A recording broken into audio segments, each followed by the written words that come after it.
मेरी YouTube family, आप सभी का स्वागत है और आप सभी को श्री राधे राधे। भगवान से मैं प्रार्थना करती हूँ आप लोग हमेशा खुश रहिए, स्वस्थ रहिए। आज आप सभी को ललही छठ की हार्दिक शुभकामनाएं। आज छठ पूजा है। जिनके भी बच्चे हैं, संतान हैं, मतलब कि बच्चों के लिए पूजा होता है, संतान के लिए। हमारे यूपी में ज़्यादा होता है, बाकी और जगह पे कम होता है। तो ये यूपी के लिए है कि छठ पूजा के लिए हार्दिक शुभकामनाएं आप सभी को।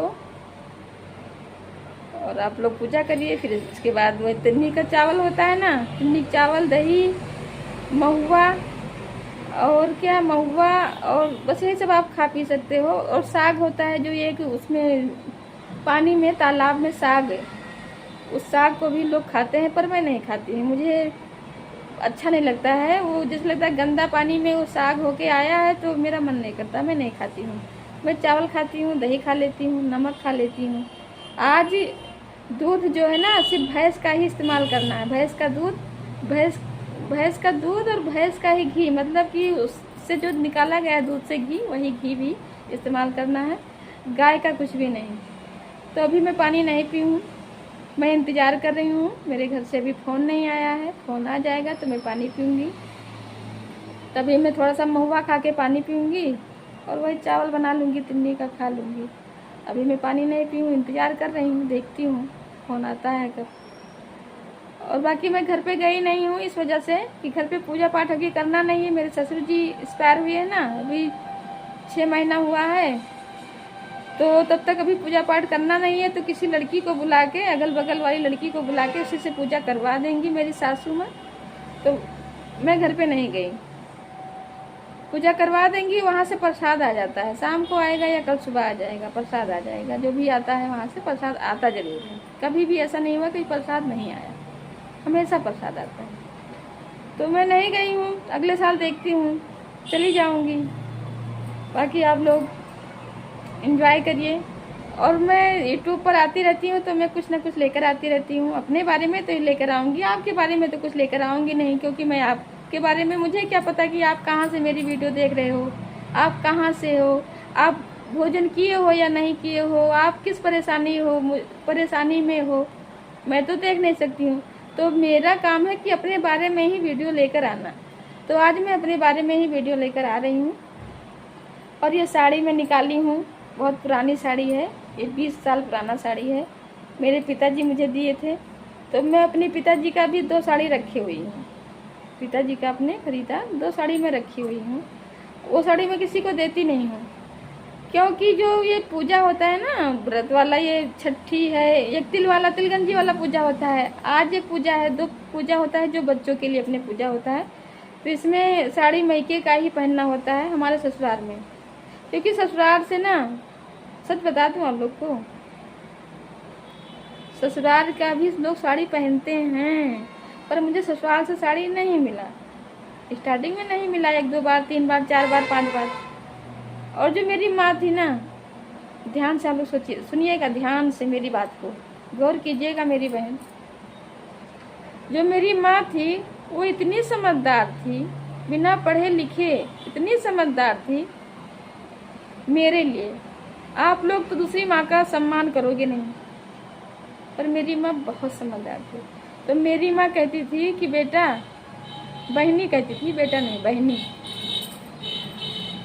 तो ऐसा साड़ी आप 1 साड़ी बचा के रखिएगा कि वो हमेशा वही आप पहन लो। जब पूजा हो, तिलगंजी का हो या आज तिन्नी चावल वाला पूजा हो, हल छठ वाला, आप वो साड़ी निकाल के पहन लिया करो। तो मेरे पिताजी 2-3 साड़ी वही देके गए थे, तो उसमें से यही 1-2 साड़ी बचा है, बाकी साड़ी नहीं है, मेरे पिताजी का खरीदा। और मेरी माँ भी दी थी, ऐसा नहीं कि कसम नहीं खाने लायक है कि मेरी माँ ने साड़ी दिया ही नहीं। तो मेरी माँ जब कभी भी दी भी हैं, जब उनके दिमाग में आया या मैं रो के 1-2 बार कहने लगी कि मेरे पिताजी नहीं हैं, आप साड़ी नहीं दे रही हो, दे दिया करती थी कभी कभार, हमेशा नहीं। तो फिर उस पैसे का मैं साड़ी 1-2 साड़ी खरीदी हूँ, जो मेरी माँ का साड़ी है। मुझे पता भी है कि मेरी माँ की साड़ी है। वो साड़ी थोड़ा भारी है, मतलब वो पैसा दी तो थोड़ा पैसा हम खुद भी लगा के थोड़ा सा भारी ले लिए। तो वो साड़ी मैं, जैसे गर्मी है, इस समय गर्मी है, तो भारी साड़ी मैं पहन भी नहीं पाती हूँ, मैं पहनती भी नहीं हूँ। भारी साड़ी बस वही शादी में, पार्टी में कहीं पहन लो, तो मैं पहनती नहीं, पर उसको भी पहनना ही पड़ेगा पूजा करने के टाइम पे, क्योंकि ये साड़ी कब तक चलेगी भाई। तो पूजा करने के टाइम पे उसको भी पहनना पड़ेगा। 1-2 साड़ी मेरी माँ का भी है, और भी बाकी मेरे पिताजी का वही लास्ट साड़ी है, 1-2 साड़ी, ज़्यादा साड़ी नहीं मेरे पिताजी का। और जो शादी में मुझे वहाँ से साड़ी मिलता है, किसी की भी शादी में, उस साड़ी को मैं नहीं पहनती हूँ। जैसे भतीजे की साड़ी में शादी में मिला मुझे, तो वो सब लोग कहेंगे कि मैके का है, पर वो मैके का नहीं होता है, वो मेरे भतीजे के ससुराल का होता है ना। तो उस साड़ी को मैं नहीं पहनती हूँ पूजा पाठ में, मैं सिर्फ अपने मैके की साड़ी पहनती हूँ, और ससुराल से मुझे साड़ी मिली नहीं, तो मैं पहनूंगी क्या। बस ऐसे ही आधा समय तो मेरा कट ही गया, आधा समय और कट जाएगा। हंसने का कारण जानती हो मैं हंसती क्यों हूँ? आपके सामने या तो रोने लगूंगी, और आप लोग मेरे इतने करीबी हो कि मेरा रोना पसंद करोगे नहीं, आपको तकलीफ हो जाएगी। मैं आपको तकलीफ देना चाहती नहीं हूँ। तो जब मुझे रोना होता है ना, तो मैं हंसने लगती हूँ। आपने ऐसा इंसान कहीं देखा है? नहीं देखे होंगे ना, मुझे देखिए। मेरे पास 2 ही काम है, उस दुख में या तो हंसना या तो उस दुख में रोना। और मुझे लगता है जब मैं रोने लगूंगी ना, तो फिर कंट्रोल नहीं मुझसे होता है, नहीं होता है। कल जब मैं रोती रही, रुक रुक के रो रही थी, रोती थी, फिर चुप हो जाती थी, फ़ोन देखना, बता देती हूँ आप लोग को कल की बात। फिर फ़ोन देखना, फिर तिवारी जी आ गए, उनको खाना देना। उनके सामने मैं नहीं रोती थी, क्योंकि उनको बुरा लगता था, क्यों रो रही हो फालतू में।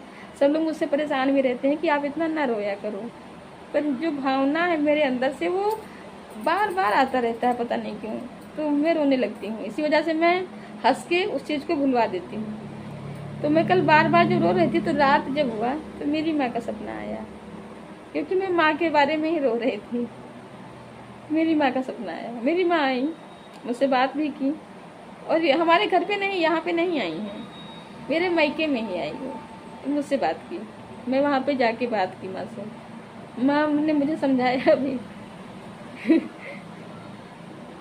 समझाया भी कि नहीं बेटी, ऐसा नहीं करते हैं, आप समझदार हो जाओ, अभी और समझदार हो जाओ। पर मैं नहीं हो पा रही भाई, मेरी माँ तो समझदार हो ही नहीं पाई। वो भी किसी से कुछ बात कहती नहीं थी, पर रोती बहुत थी। उस आंसू को हमने देखा है बहुत करीबी से, और माँ की परछाई उनकी बेटी ही होती है, बेटा नहीं होता है, भूलिएगा मत कभी। माँ की परछाई बेटी ही होती है। गुड़ अवगुण जो भी होगा सब माँ से बेटी को जाता है, बेटा को बहुत कम जाता है कभी कभार, ऐसा भी नहीं है, पर बेटे को कम जाता है। बेटा होता है पिताजी की परछाई।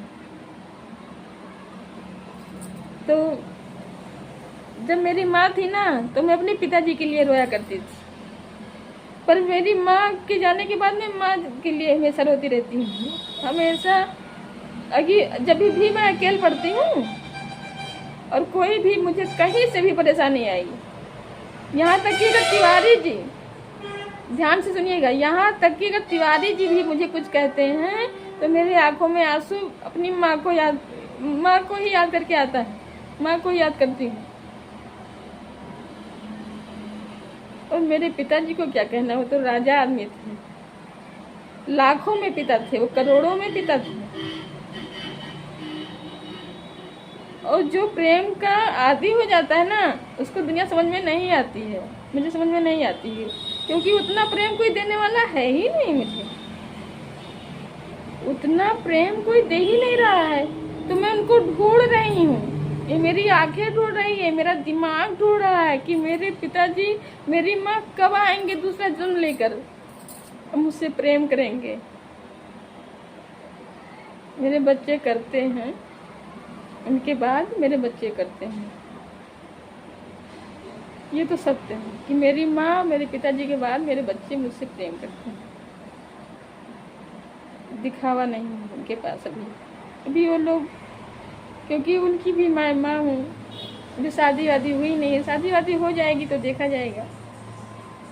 और अभी उनको बहुत केयर है हमारे बारे में कि मेरी माँ रोए ना, मेरी माँ परेशान ना हो। आप सभी को मेरी वीडियो देखने के लिए बहुत बहुत धन्यवाद है। मेरे कनेक्ट में रहिए, देखते रहिए, हंसते रहिए, मुस्कुराते रहिए। तकलीफ़ आपसे ज़्यादा मेरे पास है, फिर भी मैं आपके सामने मुस्कुरा के आती हूँ।